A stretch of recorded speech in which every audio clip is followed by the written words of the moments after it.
नमस्कार मित्रांनो, नाव जयश्री मिसाळ. मित्रांनो बघा, एक शेतकरी आहेत काष्टी गावातले, काष्टी श्रीगोंदा, रणजित कोकाटे यांच्या शेतातील प्रोडक्टला मी काही म्हणजे आपले प्रोडक्ट ऑर्गॅनिक यूज करायला दिले होते. तर त्यांना जबरदस्त असा रिझल्ट आलाय. तर काय रिझल्ट आहे आपण त्यांच्याकडून ऐकूयात.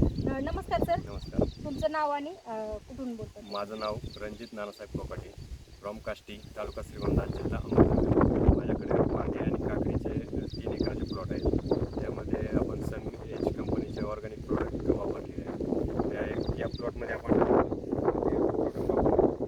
पहिल्यांदा लागवडीनंतर आपण सॉईल केअर, सन महाराजा आणि सनगार्ड असे 3 प्रोडक्टचे ड्रेंचिंग केले.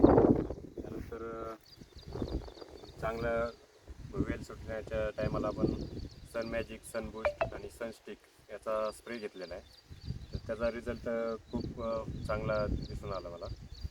त्यानंतर आपण एक फ्रूट अँड व्हेजिटेबल स्टिकची स्लरी बनवली.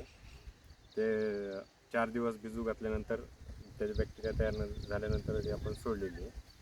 त्याचा पण चांगला रिझल्ट दिसून आलेला आहे. ओके, बघा मित्रांनो, म्हणजे सरांचं म्हणणं आहे त्यांनी आंतर पीक घेतले, काकडी आणि वांग्याचं पीक. तर त्यांना जबरदस्त त्याचा रिझल्ट भेटलाय. वांगी जे काकडी आहे ती 1 टन पर्यंत 1 एकरमध्ये निघते. आणि त्यांनी दुसऱ्या ज्या त्यांच्या ज्या शेतलं दुसरं जे प्लॉट आहे त्याला आपले प्रोडक्ट यूज केले नव्हतं, तर त्याचा जो माल आहे तो कमी प्रमाणामध्ये निघतोय. मित्रांनो, यस, एवढा सुंदर रिझल्ट त्यांना भेटलाय आपल्या प्रोडक्टचा. तर तुम्ही सॅटिस्फाय आहात का हे प्रोडक्ट वापरून? आणि तुमचं शेतकऱ्यांना काय सजेशन असेल बाबा बाकीचे, की ऑर्गॅनिक प्रोडक्ट किंवा आज सेंद्रिय शेती काळाची गरज आहे, तर यूज केली पाहिजे का काय? हो, सर्व शेतकरी बांधवांनी ऑर्गॅनिक शेतीकडे वळले पाहिजे आणि हे प्रोडक्ट वापरून आपली शेती सेंद्रिय बनवण्याकडे लक्ष दिलं पाहिजे. येस. तर मित्रांनो, जसं सरांचं पण म्हणणं आहे की पूर्णपणे सेंद्रिय शेती केली पाहिजे. तर आज जसं प्रत्येक माझ्या शेतकऱ्यांना सांगणं आहे की बाबा खरंच सेंद्रिय शेती म्हणजे काळाची गरज आहे. आज एवढं आजारांचं प्रमाण वाढत चाललंय, ते फक्त केमिकल आपण यूज करतोय.